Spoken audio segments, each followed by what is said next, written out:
Welcome to my channel అండి. పద్మజ అమ్మమ్మ.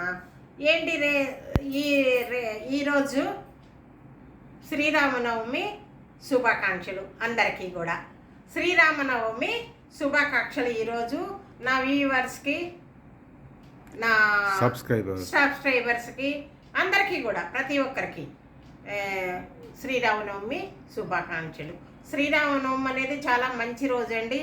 శ్రీరామనవమి రోజు ఆయన పుట్టడమే కాదు, ఆయన కళ్యాణము ఆయన జన్మించింది కూడా అదే రోజు. మధ్యాహ్నం 12 గంటలకి కర్కాటక రాశిలో జన్మించారు. ఈ రోజే ఆయన కళ్యాణము ప్లస్ పుట్టడము, మళ్ళా మధ్యాహ్నము కళ్యాణము. ఇది తర్వాత ఇంకోటి ఏదో ఉందండి, మర్చిపోయాను. పట్టాభిషేకము ఇంకొకటి. పట్టాభిషేకం కళ్యాణం ఒకటే కదా, అది అన్నట్లు. ఇవి 3 ఉన్నాయి. అన్నీ కూడా ఈరోజే. వాల్మీకి యొక్క రామాయణంలో కర్కాటక రాశిలో జన్మించారు అన్నట్లు. కాబట్టి ఆయన ఇంకా కూడా రాముని గురించి అంటే చాలా మనం తెలుసుకోవాల్సింది చాలా ఉందండి. చాలా ఒకే మాట, ఒకే బాణము, ఒకే భార్య, మాట తప్పని వ్యక్తి ఎవరు? శ్రీరాముడు. తర్వాత కళ్యాణానికి ఆ రోజు శ్రీరామనవమి కళ్యాణం రోజు రేపు ఉదయమే లేచి స్నానం చేసేసి సూర్య నమస్కారం చేసుకుని సూర్యునికి రాగి చెంబులో ఆరోగ్యం ఇవ్వాలా. అది చాలా ముఖ్యం అన్నట్లు. అది చెయ్యాలా. చేస్తే మనకి అన్నిటా బాగుంటుందండి. తర్వాత రాముని వారికి ప్రసాదాలు ఏంటి? శ్రీరామనవమికి వడపప్పు, పెసరపప్పు నానబెట్టి వడ చేసి పెట్టేది వడపప్పు, పానకము, పులిహార. ఇవి 3 రాముల వారికి ప్రసాదంగా పెట్టాలండి. పెడితే చాలా మంచిది. తర్వాత ఈరోజు గులాబీలు, ఎర్రపూలు, పసుపు చామంతులు వీటితో పూజించాల రాముల వారిని. ఎర్రపూలు చామంతులతోటి పూజించాల. తర్వాత శ్రీరాముల వారికి పట్టాభిషేకం కనుక ఇదిగో పట్టాభిషేకం పటం. దీని రాముల వారికి గంధమాల వేయాల. గంధమాల ఎలా వేయాలో చూపిస్తానండి. గంధమాల సమర్పించాల. మళ్ళా ముత్యాల దండ కూడా రాముల వారికి వెయ్యాల. సీతమ్మకు కూడా గంధమాల వెయ్యాల. అందరికీ వెయ్యాల. కానీ మన శ్రీరాముల వారికి ముఖ్యమండి. అది మాత్రం తప్పనిసరిగా చెయ్యాల. చేస్తే మనకి అన్నిటా విజయం. గంధమాల సమర్పిస్తేనే చాలా మంచిదండి. వెంకటేశ్వర స్వామికి కానీ గంధము అనేది విష్ణువు నిలువు నామాల దేవుళ్ళకి అందరికీ కూడా చాలా ముఖ్యం అన్నట్లు. వెంకటేశ్వర స్వామికి కూడా గంధమాల, శివునికి కూడా గంధమాల, ఈశ్వరునికి కూడా గంధమాల వేస్తామండి. గంధమాల అనేది వేసేది చూపిస్తాను నేను. తమలపాకులు. మళ్ళా శ్రీరాముల వారికి ఏం చేయాలంటే తమలపాకుల మీద శ్రీరామ అని రాసి దేవుని ముందు పెట్టాలా, శ్రీరాముని ముందు పెట్టాలా. పెడితే చాలా మంచిది. మాల కూడా వేస్తారు కొందరు. అలా లేని వాళ్ళు శ్రీరామ అనేసి తమలపాకుల మీద దేవుని ముందు రాముని ముందు పెట్టాలండి. పెడితే చాలా మంచిది. మళ్ళీ ఈ పటము ప్రతి ఇంట్లోనూ ఉండాలండి. రాముల వారి పట్టాభిషేకం అనే పటము ప్రతి ఇంట్లోనూ ఉండాలా. ఉంటే అన్నీ చేయగలుగుతుంది. అది కొంచెం చూపించు. మన వివాహ సందర్భంగా కూడా, వివాహం అయ్యేటప్పుడు కూడా వివాహం జరిగే మండపంలో ఈశాన్యమూల రాముల వారి పట్టాభిషేకం పెట్టి మనము దీపారాధన చేయాల. కంపల్సరీ చేయాల. వివాహం జరిగే కళ్యాణ మండపంలో అది కూడా పెట్టాల. మళ్ళీ నేను వడపప్పు, పానకము ఇవి చెప్పాను కదా, అరటిపండు. మళ్ళా దీన్ని ఏమంటారు, పులిహార కాకుండా పిండితో చేస్తాం కదా, మన కడుపులో ఉంటే పెడతారు.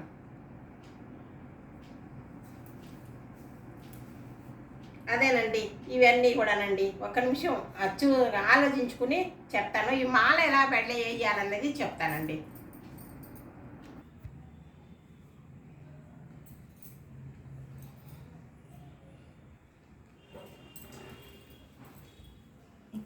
తీ ఆప్కి ఇది వస్తుంది నాకు కొత్తది. ఇదిగోనండి గంధం ఇదిగో గంధము సమర్పించాను. తర్వాత పన్నీర్ అండి, పన్నీర్తో కలుపుకోవాలి.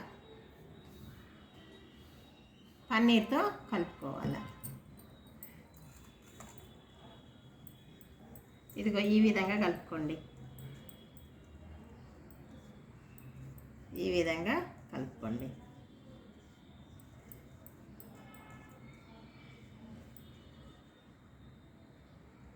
ఈ పటం రాముల వారి పట్టాభిషేకం పటం.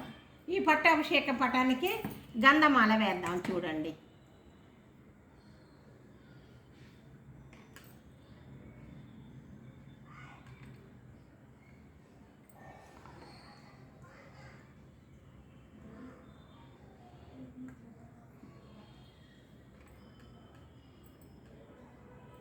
ఇదిగో దగ్గర చూపించండి ఎట్లా వేయాలని వాళ్ళకి కూడా తెలుస్తుంది. గంధమాలండి.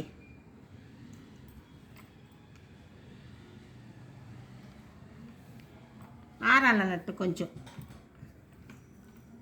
కొంచెం ఆరాల. మనం పెద్దదిగా కావాలన్నా వేసుకోవచ్చు, మాల చిన్నదిగా కూడా వేసుకోవాలి. గంధమాల చాలా ప్రాముఖ్యత.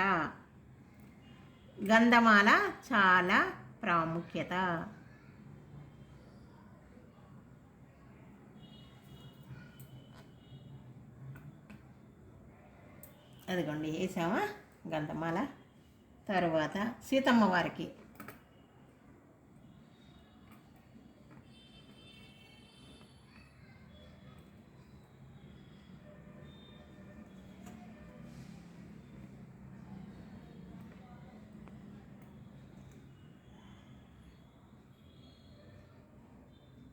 ఇట్లా వేసుకోవాలి. తర్వాత దేవునికి గంధంతో బొట్టు, అమ్మవారికి కూడా గంధంతో బొట్టు.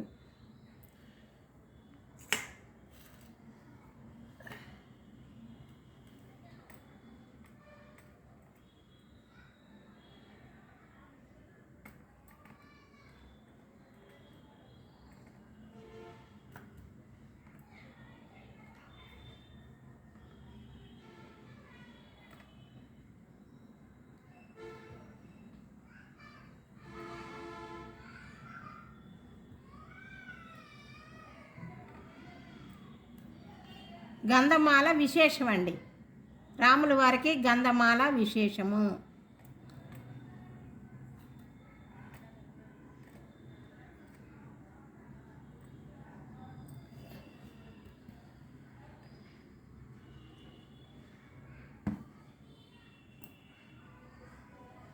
గంధమాల అమ్మవారికి కూడా పెడదాం. ఇదిగోండి,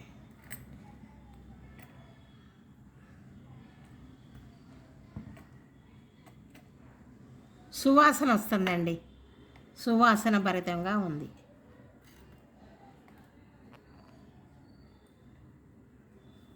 అదిగోండి గంధమాల.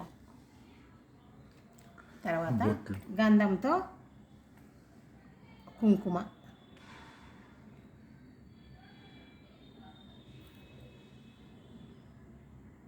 ఇదిగో చూసారా గంధమాల కనబడుతుందండి. దగ్గర చూపించు.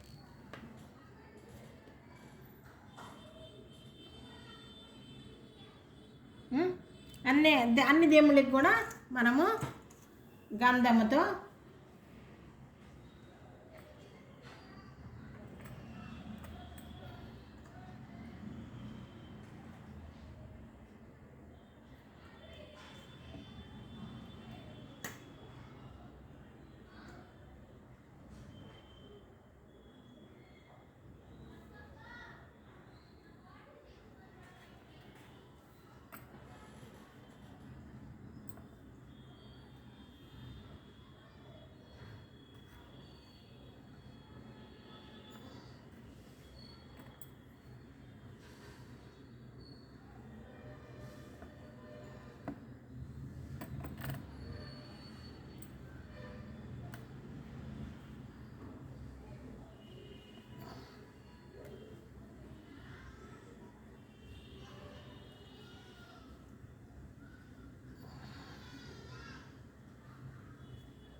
అదిగోండి.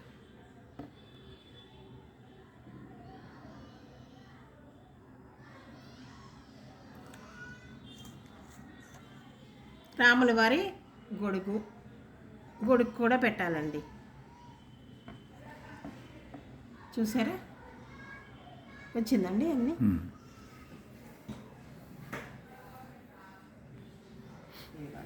అన్నీ ఈ విధంగా గంధమాల సమర్పించి అన్నీ చేసుకోవాలండి.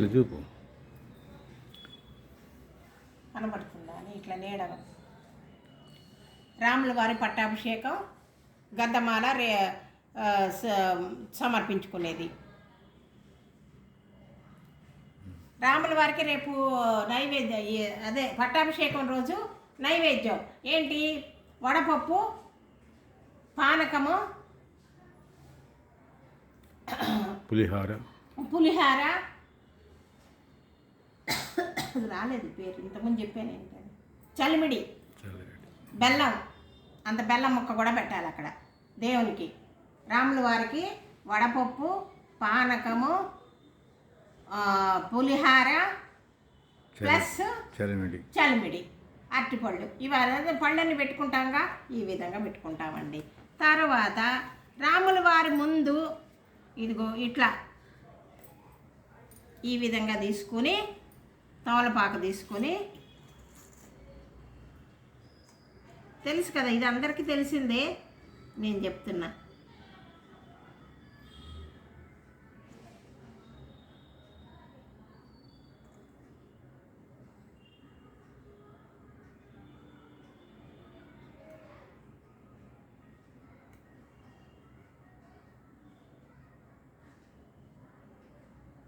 ఇట్లా ఈ విధంగా శ్రీరామ అని రాసి మనకి రాయగలిగితే 5 రాయండి, లేకుంటే 7 రాయండి, లేకుంటే 9 రాసి పటం ముందు ఈ విధంగా పెట్టాలి.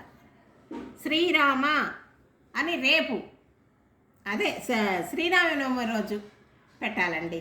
తర్వాత శ్రీరామనవమి రోజు ఈ పూలతో పూజించాలా. మల్లెపూలు,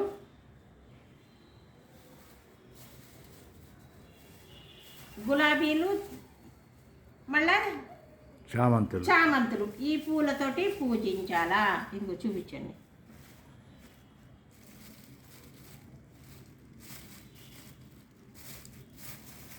గులాబీలు, చామంతులు, వీటితోటి రాముల వారి పట్టాభిషేకం శ్రీరామనవమి రోజు ఇవి పెట్టి పూజించాలా. పూజిస్తే మనకి అన్ని విధాల కుదురుతుంది. ఇది మల్లెలు మాల వేయాల అట్లా అండి. ఇవన్నీ వేసి చెయ్యండి, మంచిది. శ్రీరామనవమి అందరికీ మరొక్కసారి శుభాకాంక్షలు అండి. శ్రీరామనవమి అనేది చాలా ప్రత్యేకత ఉందండి, చాలా ప్రత్యేకత ఉంది. రాముడు ఒకే మాట, అబద్ధం అనేది తెలియదండి. రామరాజ్యం అంటే అసలు అబద్ధం అనేది తెలీదు, అన్యాయం అనేది తెలీదు, ఏది ఉండేది కాదు రాముల వారి యొక్క రాజ్యంలో. కాబట్టి ప్రతి ఒక్కరు కూడా రామరాజ్యం రావాలనే అనుకుంటామండి. రామరాజ్యం చాలా విలువైనది, మంచిది, ప్రతి ఒక్కరికి కూడా తెలియాల్సింది రామరాజ్యం.